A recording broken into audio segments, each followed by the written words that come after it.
I grew up in a very small country town in Victoria. I had a very normal, low-key kind of upbringing.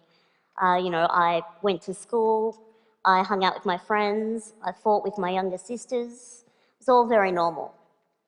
And when I was 15, a member of my local community approached my parents and wanted to nominate me for a Community Achievement Award.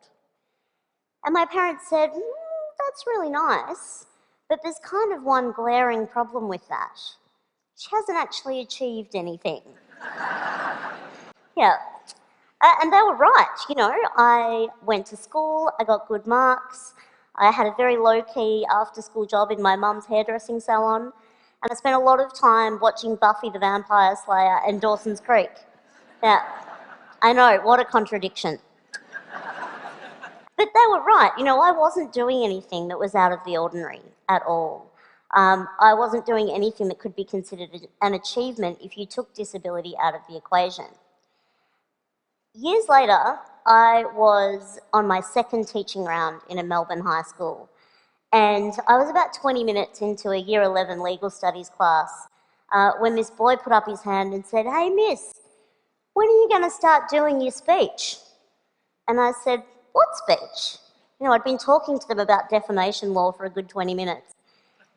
And he said, like your motivational speaking.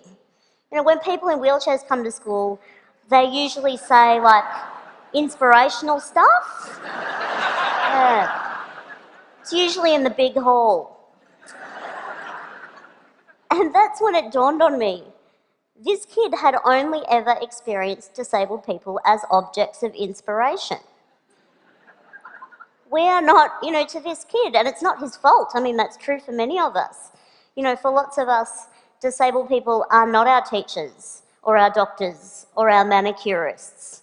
We're not real people. We are there to inspire. And in fact, I'm sitting on this stage looking like I do in this wheelchair, and you are probably kind of expecting me to inspire you, right? Yeah. Well, ladies and gentlemen, I'm afraid I'm going to disappoint you dramatically. I'm not here to inspire you. I'm here to tell you that we have been lied to about disability. Yeah, we've been sold the lie that disability is a bad thing. Capital B, capital T. It's a bad thing. And to live with disability makes you exceptional. It's not a bad thing, and it doesn't make you exceptional. And in the past few years, we've been able to propagate this lie even further via social media. You may have seen images like this one. The only disability in life is a bad attitude. Or this one. Your excuse is invalid, indeed. Or this one. Before you quit, try. Yeah.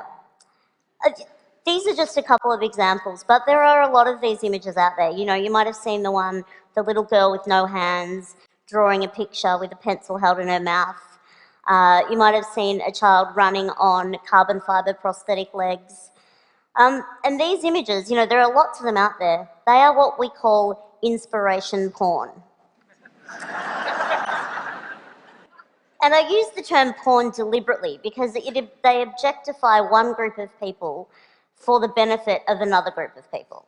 So in this case, we're objectifying disabled people for the benefit of non-disabled people.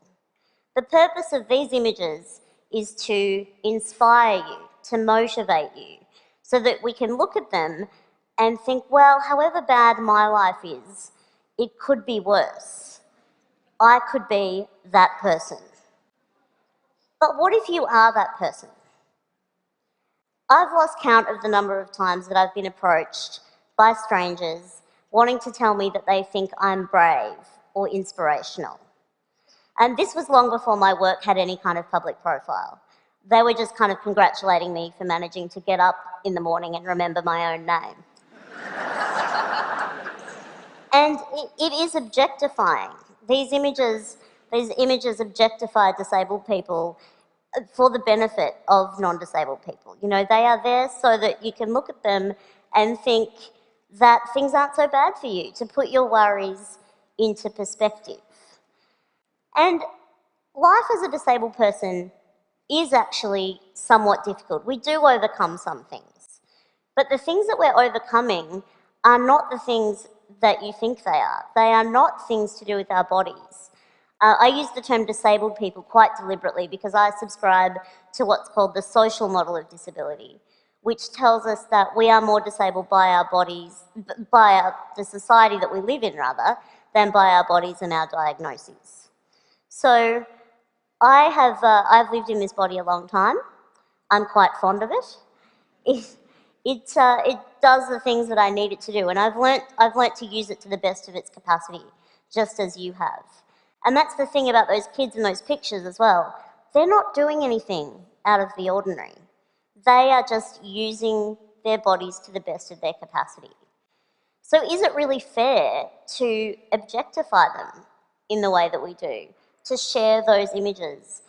People, when they say, you're an inspiration, they mean it as a compliment. They mean it as a compliment. And I know why it happens. It's because of the lie. It's because we've been sold this lie that disability makes you exceptional. And it honestly doesn't.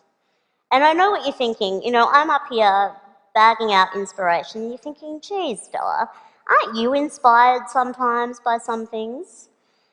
And the thing is, I am. I learn from other disabled people all the time. I'm learning not that I am luckier than them, though. I am learning that it's a genius idea to use a pair of barbecue tongs to pick up things that you drop. I'm learning that nifty trick where you can charge your mobile phone battery from your chair battery. Genius. We are learning from each other strength and endurance, not against our bodies and our diagnoses, but against a world that exceptionalizes and objectifies us. I really think that this lie that we've been sold about disability is the greatest injustice. It makes life hard for us. And that quote, "the only disability in life is a bad attitude," the reason that that's bullshit is because it's just not true. Because of the social model of disability, no amount of smiling at a flight of stairs has ever made it turn into a rap. Never.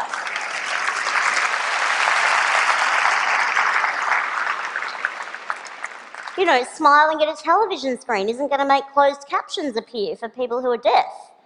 No amount of standing in the middle of a bookshop and radiating a positive attitude is going to turn all those books into Braille. It's just not going to happen. It's just not going to happen. I really want to live in a world where disability is not the exception but the norm. I want to live in a world where a 15-year-old girl sitting in her bedroom watching Buffy the Vampire Slayer isn't referred to as achieving anything because she's doing it sitting down. I want to live in a world where we don't have such low expectations of disabled people that we are congratulated for getting out of bed and remembering our own names in the morning. I want to live in a world where we value genuine achievement for disabled people. And I want to live in a world where a kid in year 11 in a Melbourne high school is not one bit surprised that his new teacher is a wheelchair user. Disability doesn't make you exceptional, but questioning what you think you know about it does. Thank you.